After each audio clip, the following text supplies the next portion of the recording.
So welcome to this edition of North Coast Spotlight, and it's a great opportunity to get together with one of the gentlemen here in our area that runs an organization that you may or may not be familiar with. My guest is Eric Wobser. He's the Chief Executive Officer of what's known as GSP, Greater Sandusky Partnership. Eric, thanks for taking some time today. Thanks so much for coming out. Absolutely, on a cold day in January. It is chilly. But as I always like to say, pitchers and catchers will be reporting in a couple of weeks, which means spring training is not that far away. But spring's eternal. Always, right? Always, Eric.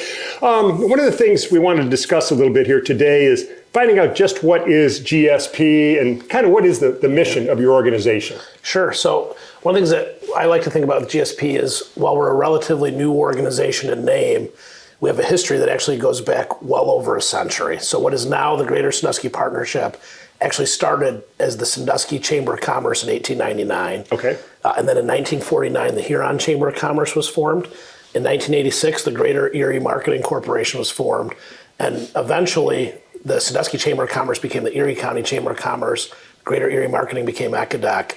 But in the last few years, the business community really came together and said, hey, we want to bring these organizations together and have one organization with greater resources to serve not only Erie County or Sandusky, but the entire region. So you had all these different entities that were out there doing what they did. I don't want to say duplication, but in some respects, since you're thinking regional now, when you talk about Greater Sandusky, Absolutely. We're able to bring everybody in under the umbrella. That was the whole idea, and it was brought together not to do less, but to do more. So what we are now is a regional chamber of commerce. So we didn't lose the fact that we're a chamber. It's just now that the chamber is GSP that has a focus on the economic development and quality of life for the entire Greater Sandusky region. So basically, that kind of hits on the next question is you think about everyone has to have a mission statement, regardless if you're public or you're private, but that kind of hits on what your mission statement is. Exactly. Whatever it is that will hopefully advance the economy or positive investment in our area or make this a greater place to live, which ultimately will make it easier for us to attract economic investment.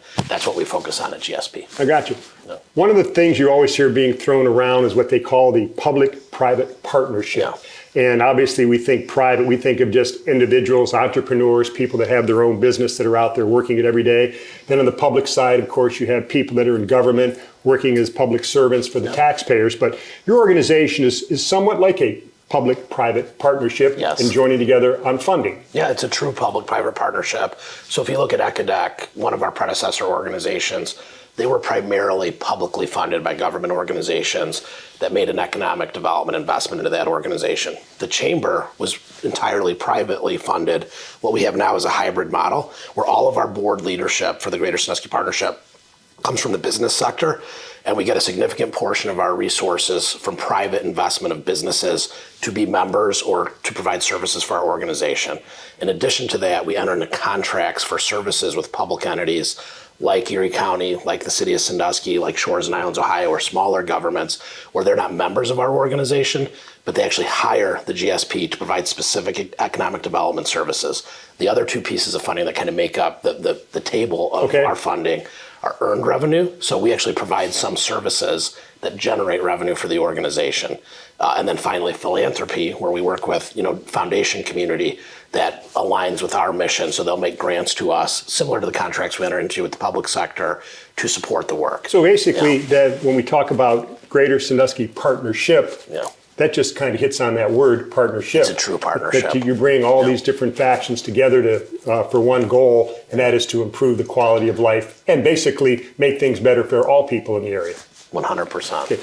Now, you talk about people that do this work, and obviously you have a workforce here at GSP and people with a variety of skills and talents. Absolutely. If you could very quickly just kind of give us a quick brush of some of the things that your organization and the people that work with you as a CEO, the things that they have to do. Yep. So we actually organize our work into 4 distinct areas within the organization. We have operations, which functions that services that we provide to make everything go. So the marketing that we do, our membership services, finance, IT, HR. But then in addition to that, we have growth or economic development. So they focus on business retention, expansion, attraction. Which is critical. 100%. Yeah. A program called RISE, which is about entrepreneurship. We do public-private financing through the Erie County Port Authority, which we administer. And then we do physical planning. So folks working on things like getting the Sandusky Bay Pathway, which crosses multiple counties and jurisdictions, we can convene planning in that area to bring those investments. So that's where we sort of do physical investment in real estate or businesses or supporting entrepreneurs happens through growth.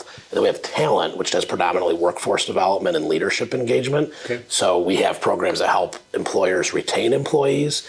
We have programs that help workers find employees. We help develop and make connections, partnering with universities and high schools and EHOVI to make connections between people who live in our area and the employers who are in our area to make sure that they are exposed to and have the skills necessary to enter the workforce working for those employers. So basically, I guess it's kind of like you got a lot of different balls that are being juggled in the air. But they all add up. So that's the workforce piece. And then finally, I missed one, what we call vibrant communities. And so what was Sandusky Main Street or the Huron Chamber, we now have programs that bring our special places within the community to life on a day-to-day basis. So marketing, programming, what we call placemaking, and working with businesses in places like Sandusky and Huron and providing support to those communities in other parts of the region. We look at your organization. It's called Greater Sandusky Partnership. So that to me would be Erie, Huron, Ottawa, Sandusky County. Does that sound correct? Well, that big of an umbrella, we think for county-wide. What are some of the new projects that you might have on the table right now that you're working with? For sure. And the one thing that we want to make clear is while we have a regional perspective, I think it's important that there's an organization that has a regional perspective. Our goal is not to displace partner organizations in those other counties. So we want to strengthen organizations in Huron County, Ottawa County, Sandusky. And like their Chamber of Commerce is there. Exactly. Yeah. We work through those organizations in those counties, not in place of those organizations. I'm with you. But the things that we do on a regional basis, for example, one of which is we administer the Port Authority, and we actually, in the last year, have made agreements with 7 different counties within the region. 30 words or less. Yeah. Port Authority. Port Authority, regional planning for things like the Sandusky Bay Pathway, entrepreneurship and workforce development. And if you think about those things, businesses need workers that cross county lines. People living in places like Erie County are going to work in businesses across county lines. Where it impacts a bigger footprint than just Erie County, we want to play a role in making sure that those things are happening. And port authorities have a lot of horsepower if they're utilized properly. And that's one of the things I'm sure that you have a deep interest in and know that they can be very, very beneficial. Well, here we are, the year is just getting started here in 2025, and now I want you to get your crystal ball out and start throwing darts and everything else. But if we're looking to the future, let's just say how quickly time goes, because here we are to 2025 already. But let's just go 5 years out. Some of the things that you would like to see happen.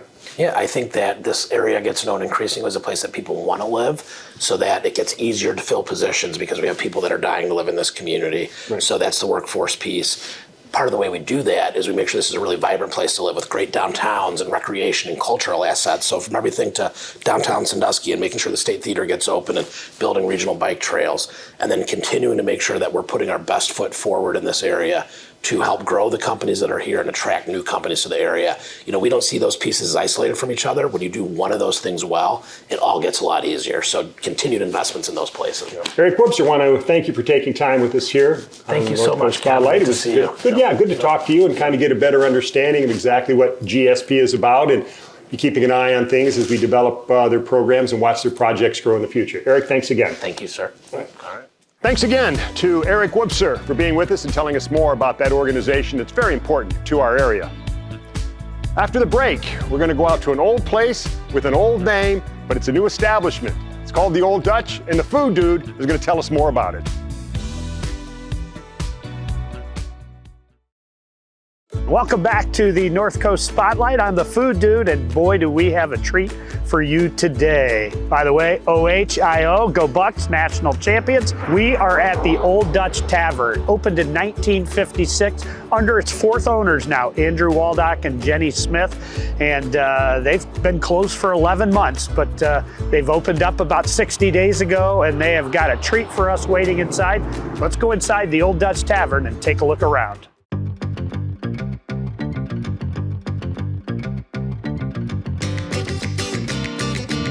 And I'm pleased to be joined now by proprietor of the Old Dutch Tavern, Andy Waldock. Andy, thank you for having us here. I think what you and your wife, Jen, have done is miraculous here to have been a person who hung out in this bar in my older teens and my early 20s. It's fantastic to see what you've done here. But I have to ask, so Andy, we've known each other a long time. I didn't really, you have that Wall Street background, and here you are opening up your first tavern, bar, slash restaurant, but it leans more to the restaurant side. What were you thinking? I've been asked that question a lot, mostly by my friends who, want to know what am I thinking getting into this, and looking for a cigar. After establishing the cigar shop downtown, trying to find a permanent location and struggling for over a year, it dawned on us we drive right past the Dutch every single day. And my wife Jenny and I got to talking about it, and it seemed that if we could combine some of the pieces that we wanted to do, keep the Dutch, keep it locally owned, grow it up, clean it up, turn it over for another generation, find a way to add the cigar shop to it outside over here, and then expand the green space, maybe the answer had been right under our noses all along. Sure. And that's kind of where it's got, because Jenny had the better half downtown. So she knows the restaurant business. I would not be getting into this on my own. I think one of the other unique things about this, and I remember this going back into my teens, I certainly recognize it a little more now in my 50s, but it really is an environment for everybody. Chris, I couldn't agree more. Our kind of mission statement is Jenny and I were trying to figure out how to make this thing work. And with Larry's input in the kitchen, considerable input in the kitchen, we were trying to figure out how we could put together a menu that would be affordable for the guys working around here to come for lunch, and yet have a place that the country club wives are now comfortable in and can enjoy themselves in. And we have gotten a few complaints that now it's harder for them to come here on their own. Well, I think that's a compliment. Yeah. Today's Thursday, it's burger night. It is burger just night. saw Larry walk out of the kitchen with a great burger, so without any further ado, let's try some of this food. Through the magic of television, your kitchen staff was spot on. They got this food out here, and I've heard on your Facebook page about the first dish I'm gonna try here, the French onion soup. So as I'm taking a bite here, tell everybody what they can expect with this French onion soup. I believe your wife has something to do with this. So the French onion soup is absolutely Jenny Smith's recipe. She started the Better Half downtown, and that was one of the places that we would order from, ordering lunch. And the Better Half and Plum Brook were really the only two places I would get French onion soup. We wanted to offer enough, just a few signature flavors so that when you think French onion soup, you'll think of the Dutch. You'll think of this particular French onion soup. And she absolutely has given it just a little bit extra love. It's phenomenal. I mean, the base of the French onion soup, Broth's fantastic. phenomenal. Broth is phenomenal. The cheese, spot on the way it's cooked. But the bread so many times the bread underneath gets so soft in French onion soup. It's almost like that was a cooked piece of toast that was in there. It was just perfect. So Good. Kudos, Good. number one there. I'm gonna move on to this dish here, which I don't even know how to attack this, but this has got candied, I think you said candied jalapenos. Candied jalapenos. It's got chicken on it. It's mac and cheese. It's got a sauce on it. What am I dipping into here? So we have a build your own macaroni and cheese. And we have, this one is done with chicken breast in our in-house sweet heat seasoning. We also do all our barbecue sauces in-house, and this one has the Carolina barbecue sauce on it. And the candied jalapenos we have made for us and brought in. And the candied jalapenos, I think, were on everybody in Sandusky's Christmas list this year. I just cannot tell you how many we blew through. This is not a one-bite recipe, so you're going to need to talk just a little bit longer. No. It's not a one-bite recipe. Again, we started with auditioning macaroni and cheeses and trying to find something that we could work with. And once we found that, we knew that we could do a build your own mac and cheese so that we can offer a base mac and cheese for a kid's meal. But a guy like yourself can get a mac and cheese, makes you happy, you order mac and cheese. Right. For me, it's just fantastic. I mean, the creaminess of the mac and cheese, the texture and the breading on the chicken, and then the crunch of the jalapeno just makes that dish work. This, I don't even know how to attack. You said we're here on burger night. This is not your burger. No, the burger night is the half-pound burger. This is the double Dutch. It is also a half-pound burger. It's 2 quarter-pound patties. Put this down and sit on it just to get it in my mouth. It's so big. Well, it may remind you of a sandwich you've seen on many commercials, but this definitely has our own tweaks to it. We do our own sauce. Hold the lettuce. we do all of our own sauces in here, and I think that's what makes our food just a little bit special. I do. It's bar food, it's comfort food, but it has just that little bit extra to show that somebody cared that was making it. And I was just going to say that lots of times you go to a restaurant, you pull out a frozen burger, you throw it on the top grill, it gets no salt, gets no pepper. That thing is seasoned perfect, fantastic burger. You've always been known for your burger, but you had that breakaway steak sandwich that they threw on the top thing. And it's not on the menu now, but you said you're bringing it back. We are bringing it back as a Philly, yep. We are redoing the menu. It'll probably be out by February 1st. Holy cow, that's got to weigh a pound. Good.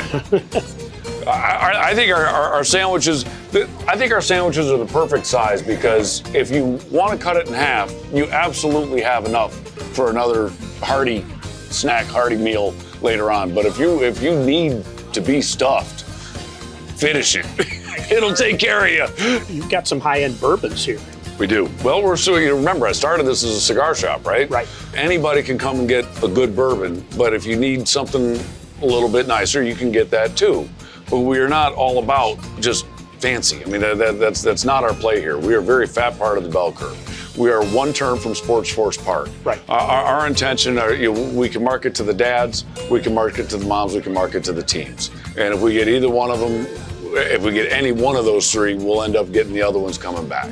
Thank you very much for joining us. I want to thank everybody for joining us. It's the Food Dude here at the Old Dutch Tavern. Get over here. Tell them how they can find out about you. You're on social media, Instagram. Just tell us your hours and where they can find out about how to come here. So Monday through Friday, we open at 11. We're open until 10 during the week and later on the weekends. Saturday and Sunday, we're now doing breakfast. So we do breakfast from 7 to 11:30. And you can find us on Facebook, Old Dutch Tavern. You can find our website is olddutchsandusky.com. Those are probably the best two ways to find us, or just come down to 2219 East Perkins Ave. Fantastic. Enjoyed it. Once again, Chris Bliley on the call when it comes to food, and as always, top shelf work by Chris. The reason we're at Perkins High School today is we're talking about a Perkins High School graduate, outstanding baseball player for the Black and White during his high school career. Went on and played baseball at Kent State, quality pitcher for Kent State, and is still participating and coaching baseball now over at Bowling Green State University. Mike Lilje had an opportunity to sit down with our next guest. It is time again to talk with one of the great athletes from our area. He's the head coach of the Bowling Green State University baseball team.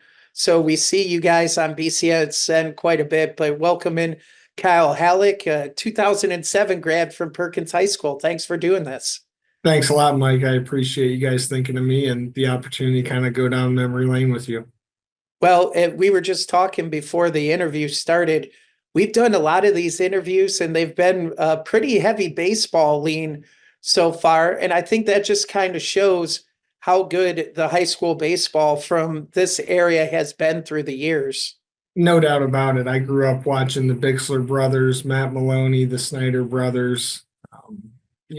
I was raised on watching those guys play baseball, and then it got passed down to the group of guys I played with, Brennan Smith, Logan Meisler, Matt Zoll, TJ Blanton, Josh Wierspa, Josh Lau. We had no other kind of choice but to follow in what we saw before us with that generation that was really, really good. And, had some success ourselves, and wouldn't get to where we're at in our professional lives without starting just off Lake Erie, playing a lot of baseball growing up. You went to Perkins High School, so you had a chance to play for Ray Neal, who had a heck of a baseball career himself and obviously had a lot of wisdom to impart. How much of your coaching philosophy, whether it was at Malone or now at BG, comes from Ray?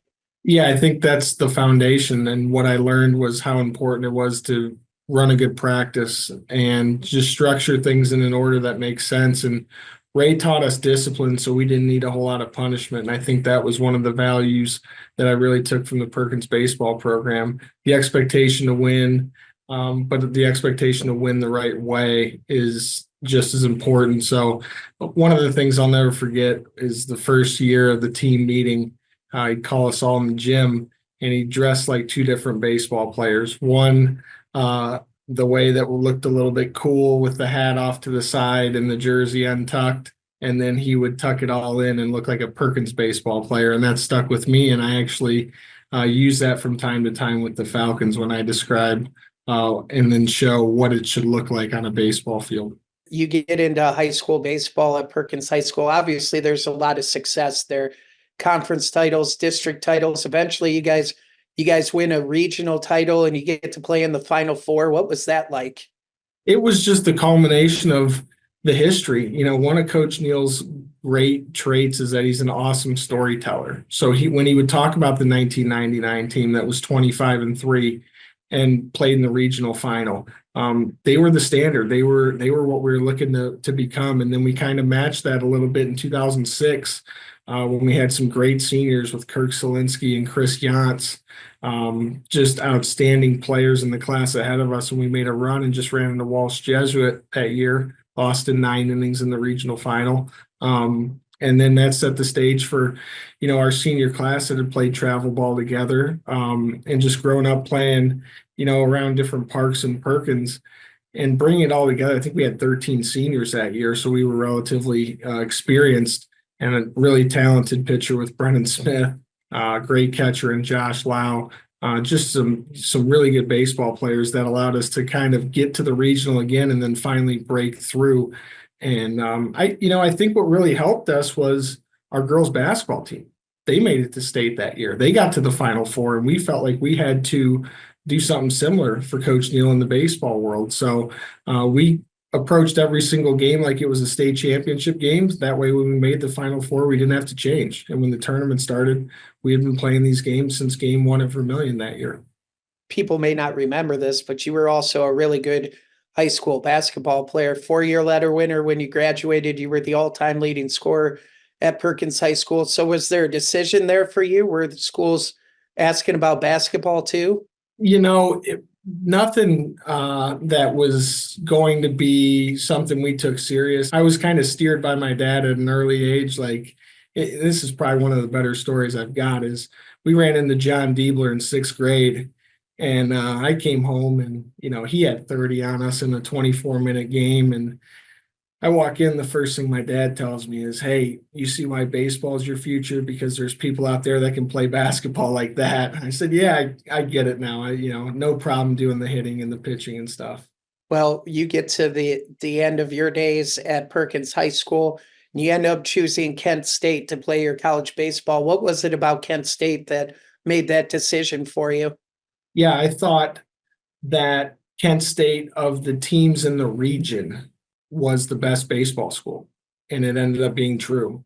Everything that Coach Strickland and Coach Birkbeck, they stopped by the house, and Coach Strickland is going over the scholarship offer with my parents in another room. I'm with Coach Birkbeck, and he pops in a VHS tape of me pitching a Legion game down in Coshocton, and he starts kind of breaking down what makes me good. And I didn't really know it at the time. I was just out there to compete and punch people's tickets and not give up runs. I knew that part of it made me good, but I didn't know how the arm worked or anything like that with the delivery. So he started to kind of just open my eyes to what makes me good and why I have a chance to be good in college. So when they left, they couldn't have gotten 10 minutes down the road. And my mom had said, with everyone else in play that we mentioned earlier, right? My mom turned to me and said, "I don't know who you think you're going to play for, but that's who you're going to play for." So the decision was pretty much made after that. So you get drafted by the Houston Astros. Your journey through the minor leagues, you end up playing